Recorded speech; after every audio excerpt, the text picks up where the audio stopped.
Why the fuck did it have to be space snakes, Morty? Greetings, fellow armchair Imagineers. Tiki here. And Blue Dragon 5. And Jacob Wild too.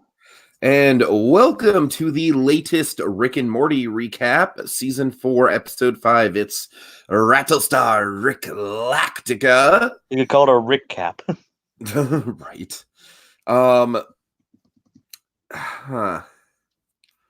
I'm going to throw it to Jacob first. Jacob, what did you think about this one?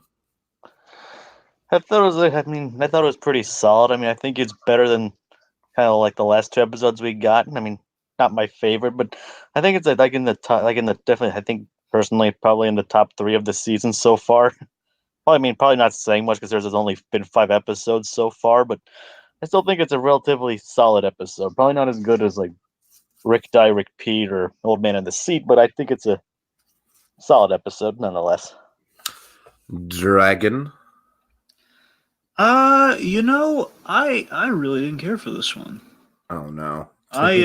It's not like virulently or anything. It's just I just kind of really completely checked out on this one. I just really I like bits in the opening. I like honestly, I kind of like the beginning. I like the opening of the premise, but I just feel we trail off and go on and on. It's just like, oh my, what am I watching right now? It just keeps going, and I don't know. This one, I'm not saying it's a bad episode, but this one was not for me. Ooh, okay. I liked it. God, I don't know. This season, look, I personally really enjoyed this one. I thought it was kind of like a big sort of like, all right, if we're going to do time travel, we're going to do it big. We're going to have this big conceptualization of the space, the space snakes, and we're going to combine all these different, we're going to basically do like sort of like a Back to the Future meets the Terminator sort of thing.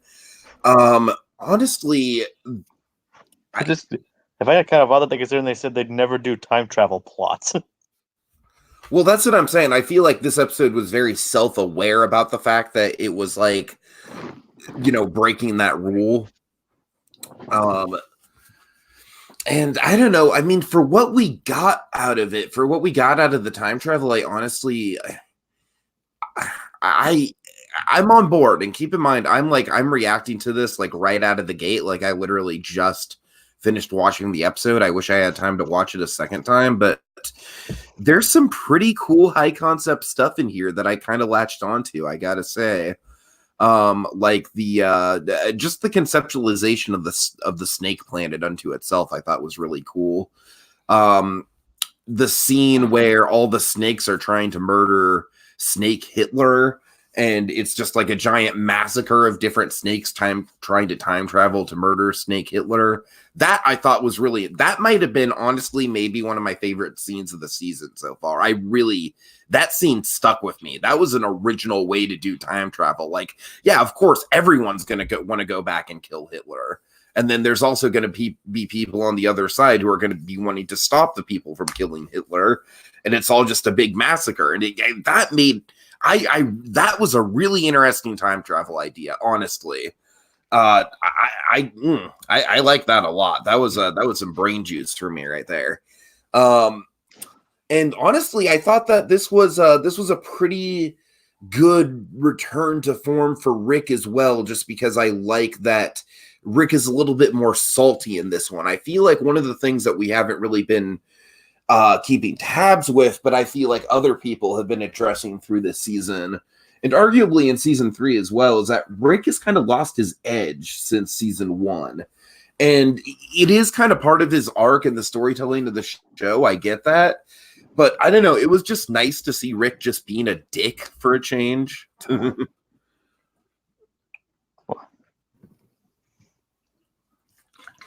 All right. Dragon, you got to let go of your Jerry hate, man. Never. Jesus, we need to talk about this.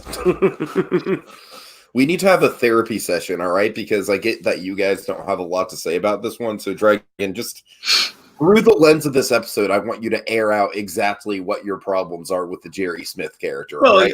Just give the audience I know you have, but just using this episode as a thesis. I had other points to make, but I guess okay, Jerry. I mean, look, the Jerry character. Basically, it's always been kind of a I takeoff. feel like you've kind of given up hope on ever liking Jerry after this episode. This did not help. You know what really hurts this episode on the whole? I mean, by connection of Jerry, because Jerry kind of ushers this in, is that, again, like, this is Rick and Morty, I want to say this is their second Christmas episode, and of course, the first one being Anatomy Park. Uh-huh.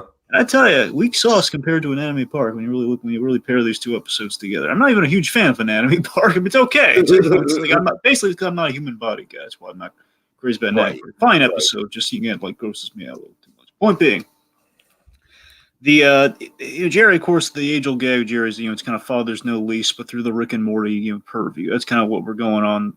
That's kind of what they always kind of do with Jerry here. And this whole, again, I think the opening of this episode had the most potential. I was really hooked. I love the setup of the episode. I love the setup on in a few ways here. One, okay, we give Jerry this neutral buoyancy thing, which just seems like it's some cool pseudo signs. Like he's lighter than air, but he's got shoes. Let me ask you this: did you not at least giggle at the whole like basketball court interaction? Again, initially, but then again, I just love how he's like bouncing up, like so unself-aware, just like, "Hey guys, I'm gonna prove to you that white men can in fact jump." But I tell you, though, it did run thin with me. I think the basketball players were priceless. They were great. That's the basketball players were like I thought this is how we do. It's like, no, I mean that's how the rest of the world is now. So no, like that's great. But again, like the fact is, like Jerry gets like this buoyancy. Rick helps him out. Of course, what's the first thing he does? He wants to show off playing basketball. And not even that. To me is in character though, and we've had this argument before with Jerry. They spelled it out perfectly to me in the episode where, like, Jerry only needed to wear shoes in the episode, and he couldn't even do that right. Right. That just spells it out for me here. I mean, like, and because Jerry's just like, here's another example. I love when Rick was like, he was kind of trying to, for a moment, he was trying to spare Jerry, like, the idiocy for a change, or say, well, he distracted Beth for a moment. They had, like, the whole fake Jerry head made. It was really creepy, but, yeah, the whole thing where it's like, okay, come on, buddy, let me pick you up. There's just have to know, and then he basically curses Rick out. I'm gonna do this on my own, man. Where it's like, you got yourself into this mess. That was the moment in the episode that lost Jerry for me as well. That's what I'm saying. It's like basically, you kind of see the writing on the wall getting to that point. It's, okay, we're just gonna get Jerry's just not gonna learn, and Jerry literally takes down a plane full of people because of his stupid stupidity. He killed a whole plane full of people. Okay, but at the very least, I just chuckled at the pure insanity of Jerry just screaming out, "I am the Jesus Christ of Christmas!" Yeah. All right, Jacob, positivity here. I want to, you're the positivity guy. I want to know some of your favorite moments in the episode. Well, I really like, especially like when everything starts going crazy because of the time travel bit. That's really fun. Like, this episode wasn't really chuckle worthy, just more like kind of interesting. You know what I mean? Like, not a lot of big laughs in this episode, but a lot of interesting moments. Yeah, that's what I'm saying. It was very high concept for me, and I did like it in that regard. I love how the episode starts. I love the flat tire in space idea. I think it's hysterical. Okay, that to me felt like season 1 Rick and Morty, and I really gravitated towards that. I love the whole simulator thing. He simulates the flat tire experience. It's cooler than celebrity. It's cooler than celebrity voice package. Where's he get walking? Oh, looks like you should be walking. But yeah, the whole SNL, the SNL line was also really funny too. The whole comparing. Comparing like everybody wants to go out in space. Comparing SNL to like the black endless void of space that's just wanting to eat you alive. That is quite hilarious. Like everybody wants to go there, but when you get there, Look out, Mark Sipka. All right. This is what happens when you don't stay in the fucking car. Jacob, you were saying? Oh, like that's what I'm saying. Is like one of my favorite running guys is like, see, Morty, that's what would have happened if you would have stayed in the car. It's like I tell you, looking at this episode, remember like the little teaser for this episode, where basically it's him getting bit by the snake. Oh, this is why you should have stayed in the car. That whole thing. I gotta tell you, I love the idea of a space snake. Such a ridiculous idea. Have a snake in an adorable little spacesuit that bites. That bites Morty, and that's where your episode starts. I think that's genius. But this whole okay, we go to like the whole planet full of snakes. Okay, I'm with you there. But honestly, it's like when we come back and Morty's goes out of his way to go back to the planet, replace the female. It's like that whole thing. That's where it just goes on from that point way too long for me. And if you look at Rick and Morty, what we usually do is we have like these planets are like kind of these extended universe, like these what if ideas, like what if like we've got a glimpse of like what these kind of really out there high concept realities are, and it's usually kind of like it's a one and done gag, or maybe a gag maybe gets brought back a little, but there's like dedicating the whole rest of the episode to it just felt really off to me. I don't know.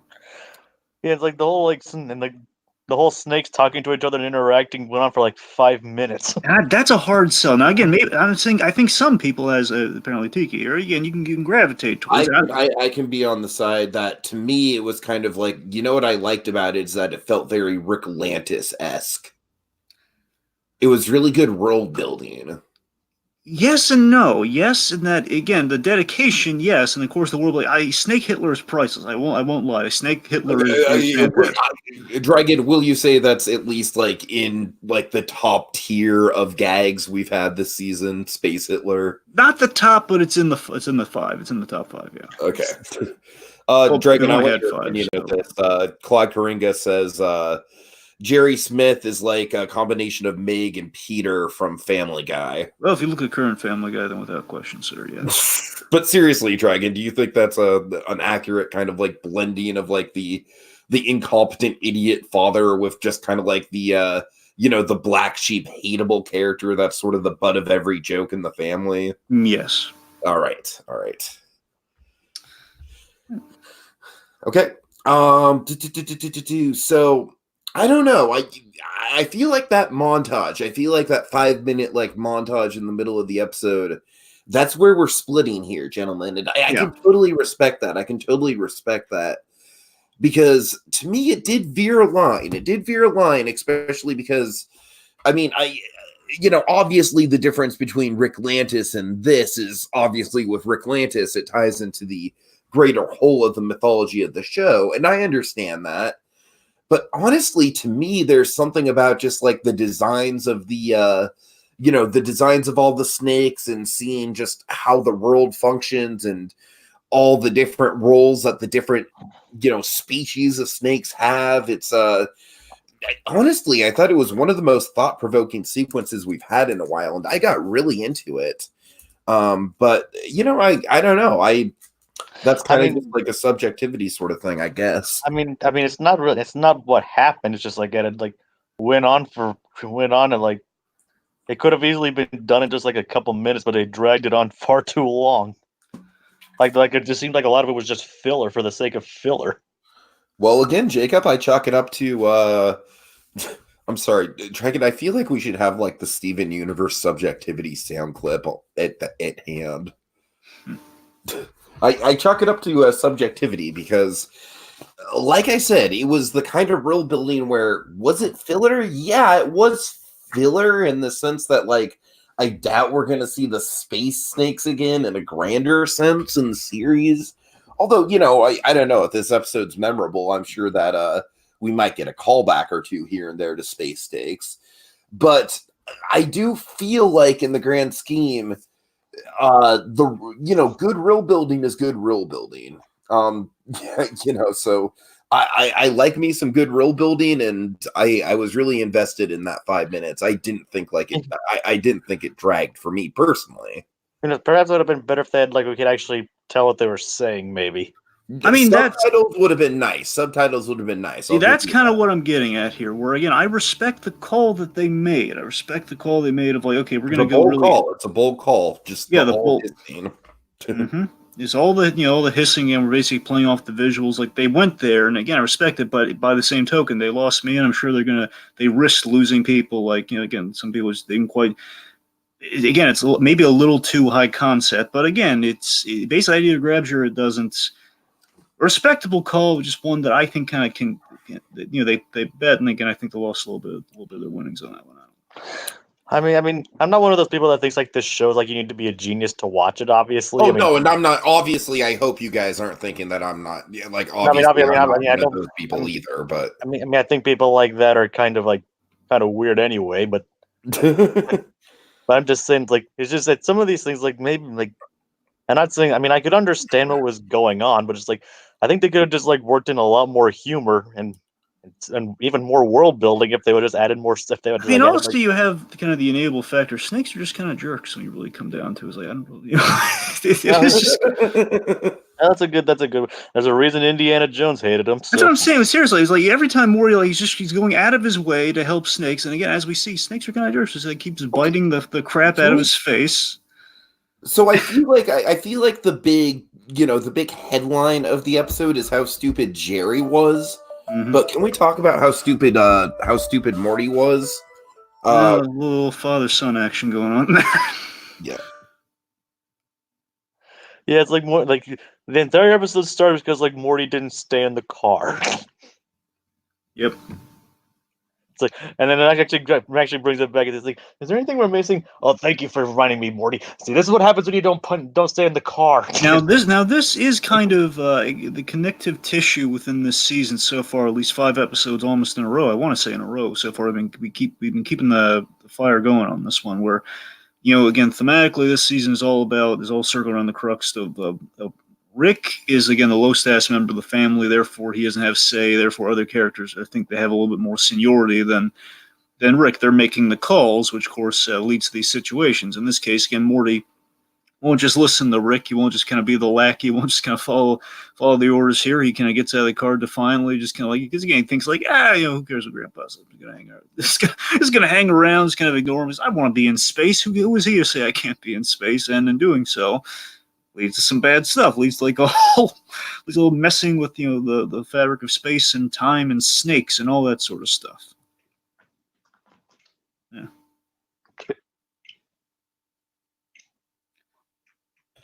Sorry about that, guys. Where are we? I was talking about we're doing the low status member. Rick being the low status member of the family yet again. So Morty doesn't listen to Rick, therefore, because Rick doesn't have the clout that he used to, therefore the whole situation's created. Yeah, I'm sorry. That was a call from work. I had to take it. My bad. Anyways, but yeah, I mean, Rick being the low totem pole member in the family, it is kind of like, it's one of those things that's both a good and a bad for season 4. Because it's good in terms of, obviously, it's like character development and it's Rick facing adversity that he hasn't faced before on a really personal level, and that's good. I feel like we're doing a good idea, bad idea segment. But the bad idea is that it takes the bite out of Rick a little bit, right? At the very least, it takes a bite out of the storytelling, in a sense. Like it's like kind of Rick by proxy of that show. Let me tell you something. Here's the element of the episode that didn't make much sense to me at all. Okay. The weird paradox thing. The whole maybe we should just try harder. And of course, when they try hard, they just walk in and really ticked off at the other Rick and Morty. He says, "Hey, here, just take your stuff," and like f you, man. And that whole thing. And then of course, at the end, the idea is okay. They link up, so they're in the position. They trade off. Where I like the gag of, like, if we tried hard, and it's like, yeah, we tried hard, and they actually got something accomplished, but no, not really. Just kind of created these snake suits, and they went back in time. That's really what they did. But I mean, but it's just like this whole they linked up. It's like I'm not getting what I should be getting out of this. I don't really see why this is really that funny. There, the whole it's like, this is gonna sound weird given all the stuff that's happened between Rick and Morty. Something just feels kind of wrong with Rick punching Morty in the face. I don't know. Something just feels kind of like, I don't know. That was interesting because it sounds ridiculous. I mean, after all the stuff he's done, him punching his grandson in the face, that's what throws you. That's what throws you off. But it's like the fact he never does it quite with malice, and that's like the one time it's just kind of, I don't know. He does it. Like he realizes he does it because he has to now. Yeah. I don't know. Something didn't click with me on that whole payoff there. All right, I've definitely got some stuff to say to that, Dragon, but I just want to point out Claude Karinga here in the comments. Got a suggestion for you guys to do a starting podcast got a suggestion. I suggest you guys do a podcast starting next year for the upcoming Disney cartoon, The Owl House. It's created by someone who worked on DuckTales and Gravity Falls. Specifically, Alex Hirsch's girlfriend, Dana Terrace. Nice. And he also says that Alex Hirsch will be one of the main characters. Jacob, what do you know about The Owl House? Because I've definitely heard that name being thrown around, but I honestly don't know a thing about the concept. It's basically about this girl who finds herself in a place called the Boiling, like another world called the Boiling Isles, where she studies to be a witch. Okay. I would be down. It's supposedly labeled as a comedy fantasy horror series. Ooh, interesting. Like the horror part remains to be seen, but it's still one of the tags. So, Claude, I think the big question with that is like what the airing schedule is going to be like for that show. Because Jacob, do you want to tell Claude about some of our trials and tribulations with Disney XD shows or Disney shows in general? I think it begins airing in January, honestly, but. No, I know, but just tell him the Milo story, all right? Just tell him the Milo story. Well, basically, Disney used to have this thing where they stopped airing episodes for a while, then they aired them all at once. And so basically what that resulted in is just a ton of Milo Murphy's Law episodes dropping all on us all at the same time. And I'm just like, how would we even approach this at this point? Like, I've got so many episodes to watch all at once. I don't have time to watch them all. And how would we even break down the podcasts? So that airing schedule literally killed our Milo Murphy's Law podcast. But if they do it reasonable enough where either they air an episode a week, which of course I'd be happy to do, or if they do it kind of like Big Hero 6 or DuckTales style where they air like an episode a day for a couple weeks at a time and then take a break and then do it again. Then what we do is we do a week recap. So we do if an episode airs Monday through Thursday, we'll do like episodes 1 through 4 recap. So we'll play it by ear, see how the airing schedule looks, and I definitely am interested in it. All right. Anyway, sorry guys, that took way too long. What did you guys think of the one of the other things I found conceptually really interesting that does kind of tie into Space Hitler? My God, we're going to be freaking flagged into eternity with all this Hitler talk. But was I really like the Hitler scene? Was just the idea of all the different Terminators coming back and like the Terminators killing off other Terminators. I thought that was pretty clever. A little on the nose parody, yeah, sure, it was a little on the nose, but I thought it was fun. I think it was overkill. Thought it was overkill. I'm just saying. I think it's like one thing to have the You like Space Hitler. What I'm saying is I think it worked in the Hitler scene, but when we had it like in the Rick and Morty and everybody going up against like all sorts like Terminators, like that scene got a little too crazy, a little too out of hand. That's when it started to become overkill. Okay, I hear you. At that point, I feel like this episode did kind of verge a line into Pickle Rick territory a little bit with some of the gore. And I will say that Pickle Rick is an episode that when I look back on that episode, I don't think that episode's aired well. And not just because of the meme thing, but just because aged well. I mean, not aired well. Not just because of the meme, but just because I just don't feel like it's a great episode. It just really relies on gore. And this episode kind of towed the line with that. It did. I'm not going to lie. But, okay, just quickly, I've got a couple other points to make, but quickly, what do you guys think of the first Terminator that we see that Jacob has in the thumbnail right here? I've taken a formula you should be comfortable with. And Beth just like stomps the crap out of him. Uncanny, like baby arm, just like what the hell? Freaking like dinosaur skull, but robotic. Human flesh peeling off of it. Yeah. Just wrong. I like it.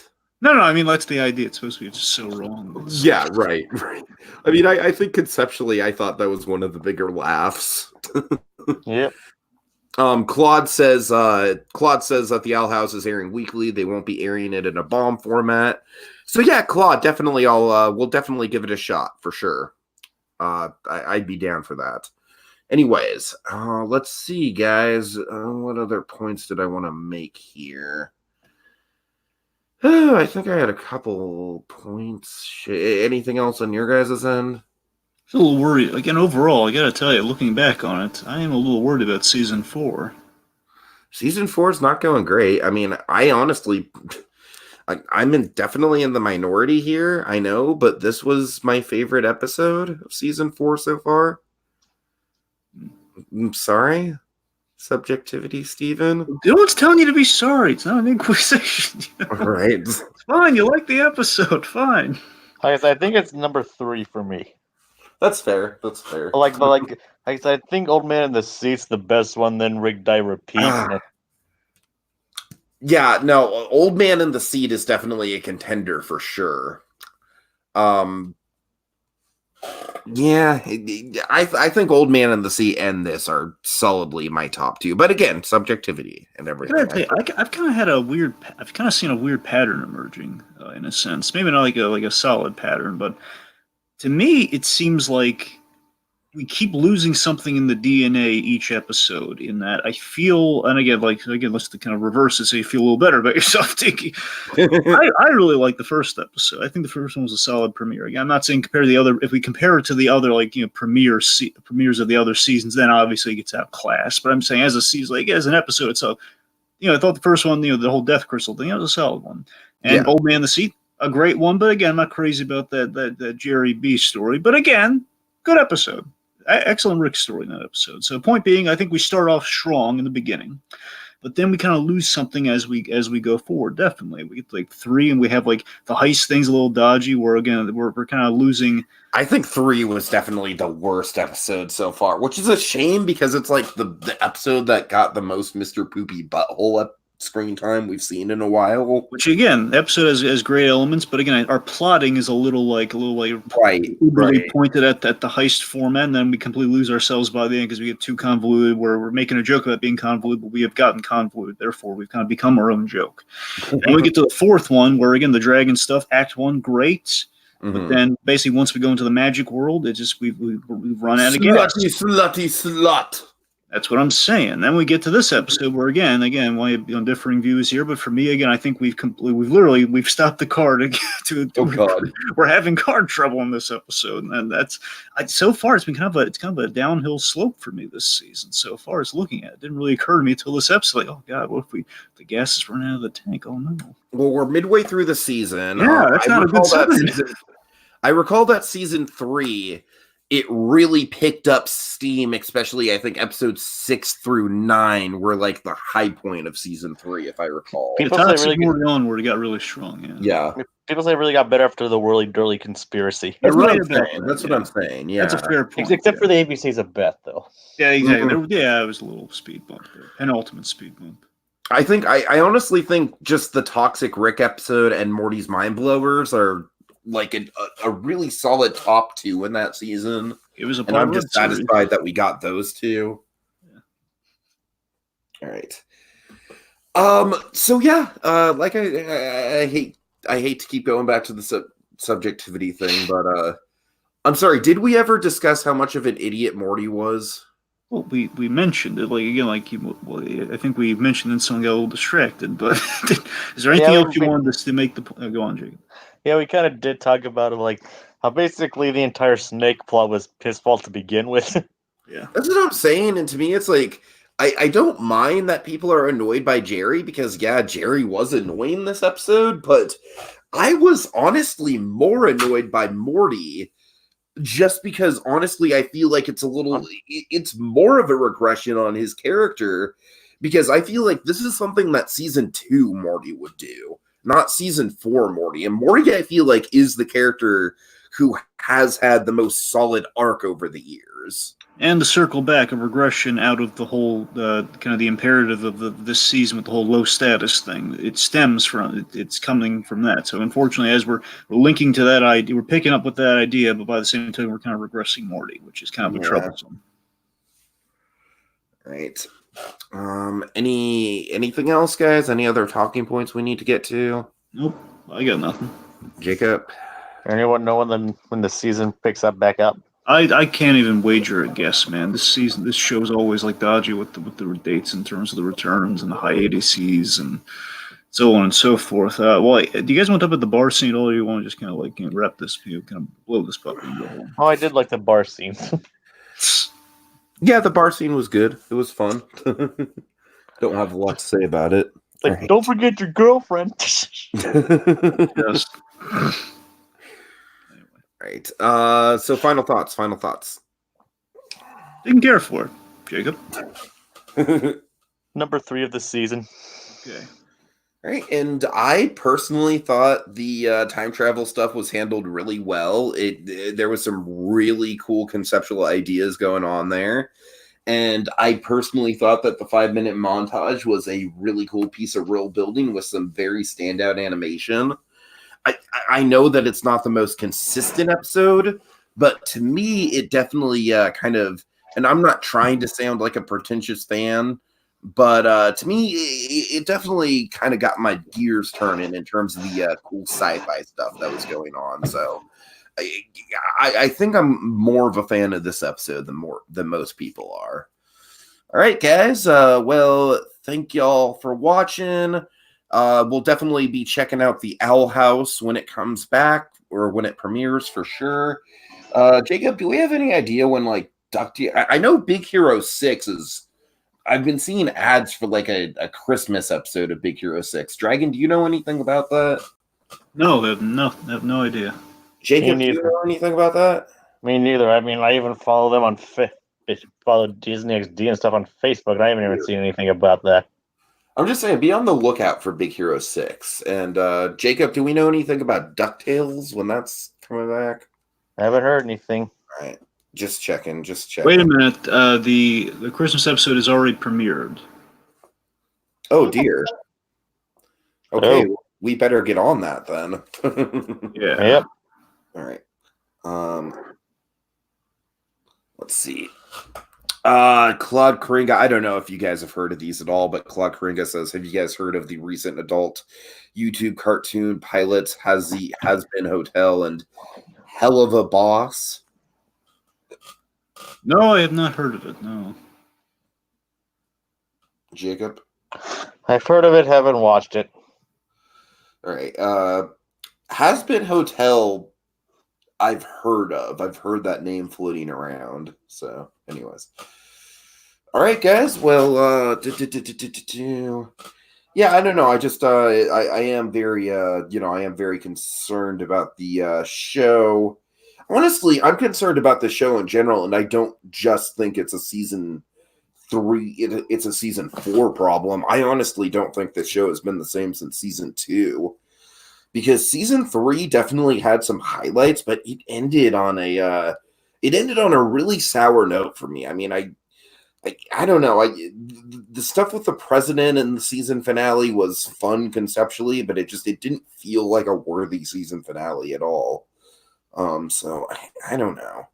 I'm just at a weird place with this show right now. I want it to have a lot more bite than it currently does. And I remember when the show just like each episode kind of sparked some sort of like really interesting idea. And like I said, this one does have glimpses of that. So we'll just have to wait and see where it goes from here. All right.